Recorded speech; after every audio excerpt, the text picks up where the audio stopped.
Building for international students. Let's make this really helpful. I want to help everybody who wants to build a resume, whether you're coming to Canada or you're a little bit confused about, you know what, how do I build my resume? I want to get a job, but what's the format and how can I stand out against the competition?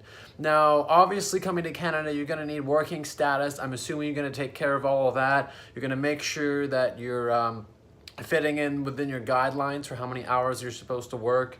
And once you have all this ready, you gotta actually apply for the job. This means applying to as many jobs as possible, and having a good, neat, polished resume is a big part of this. Now, I haven't applied for too many jobs in my lifetime. I've probably done over 10 interviews and applied for 10 different jobs, which is more than a lot of people my age. That's because I wanted to find something that I loved before I actually signed up and did it. I'm very choosy about what I do, which is why I freelance now and I run my own company. So I want to give you all the advice that you may need for obviously building your own resume and going and working somewhere else. First things first, you're going to need to know that when you're building your resume, you have to do everything you can to stand out. You can't just build a resume and say, I worked here, I worked there, I worked at McDonald's, fantastic. I'm not going to go over the format of a resume. I want you to do one thing. Google the format of a resume. What you're going to see is the years that you've worked. This is the format. Just a sheet of paper, basically your name, your address, your email, basically where you've worked, how long you've worked there for, and a description of what you did at that job. That part's simple. I also want you to always add a special achievements or other achievements and notes section on your resume. This is going to make you stand out against other people, because anyone can say, I worked here for that year, I did administrative work for a year, or I did this for a year. That's not going to make you stand out. What I want you to do is actually boast a little bit, but be very subtle about how you boast on your resume. So you don't want to come across as overly confident to the point where you're cocky on your resume. You want to actually have a neat summary of what you did at each job. And you don't want, passive sayings like oversaw meetings. You don't want things like that. You want specifically what you did.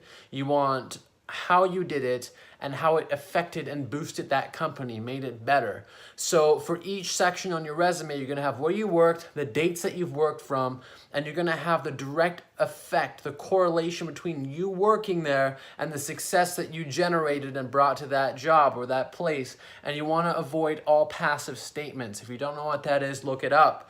You wanna be as, actionable as possible. And you also wanna mention some of your special achievements. So if your friend one day said, hey, can you come and help me at my job? And your friend works at Microsoft and you helped your friend at Microsoft, you don't want to ignore that. You want to put that on your resume under the special achievements or under extra things that you've done or extracurriculars. And you don't want to say, help my friend Jim at Microsoft. You want to say something along the lines like, designed, if you helped with web design, did web design for Microsoft, which directly impacted the overall clicking conversion rate, and find a way to track that and say you generated more sales for Microsoft.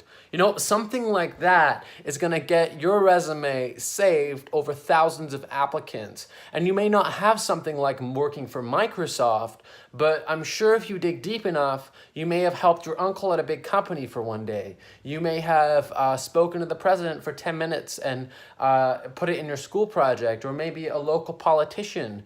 I know I did municipal election interviews. I interviewed a few politicians, and instead of saying interviewed a politician once on my resume, under extra achievements, I put random municipal election interviews for this radio station. That got my application seen over thousands of other applicants.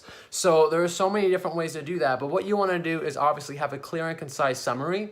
You want to write exactly what you working for somebody did, the direct effect, and you also want to be able to have a special achievements, or there's a word for it. Just look it up, find a good way to phrase it. Extracurriculars, you want to have all of those listed on your resume. It's really going to help you stand out against the competition. Now, one note before we leave, because I wanted to keep this around 5 to 7 minutes, this video. what I want you to do at the same time, before I forget my idea, what I want you to do is, if you don't have enough experience, go volunteer somewhere for just a couple of months. Do it for free, but try to work for free at a very large company. So generally anywhere, if you were experienced enough, will accept you for free because they don't have to pay you. Don't go work for free at McDonald's. Don't go work for free with your mom. Go and work for free for a large Fortune 500 company. Try to squeeze your way through the door, not as an internship because that's more official, but see if you can actually bring direct value. Hit up a large company in Halifax and Toronto and say something along the lines of, hey, I can solve this problem for you and I can do it for free because I'm really building up experience in this industry. Think about what that is. Perhaps you want to, some large companies, more sales. Go sell cars for Mercedes or something. Say, hey, I will sell cars for free. I will sell you like a couple cars for free. I will take no commission. But sell a car or sell a yacht. Like, go sell a yacht. It's not like, really, you learn a little bit about yachts. You get some inbound clients, inbound customers. You can sell a yacht. And then you can put that on your resume and work for a real yacht company as a yacht broker. I'm not kidding. That's what it takes. Squeeze your way into some workplace.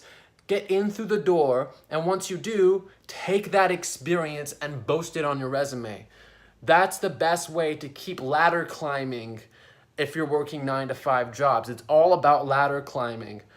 And the more you can do that, the more you can prove that you're not a minimum wage worker. That's how you can get out of university or out of college at age 20, 21, and have the experience of selling yachts, have the experience of working at Mercedes. I'm talking about if you're in sales.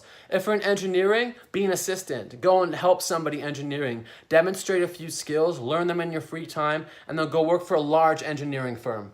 Just for a couple days. Take it, post it on your resume, and use that to prove to people why they can't pay you minimum wage. That's what's going to help you on your resume. So I hope I've changed your psychology around resume making and around what's going to help you for getting jobs. When it comes to the nitty-gritty stuff and the actual, how do I build a resume, what is the format, I'd be happy to make another video on that. And I'm actually making a contract law course right now on Udemy. My schedule has been insane, but I will do my best to get that out. I have a lot of work to do for my business, but the second I get time, I promise you I will make you a resume course, like either a course for free to everyone on this channel, or I'll actually make a video on my computer going through my old resume and what I use to get interviews and some job interview tips. So if that's gonna help you, let me know. Anyway, subscribe. It's been a pleasure. This video went a little bit longer than I expected, but be sure to ask me questions in the comment section below. I respond to everything. Thanks for watching.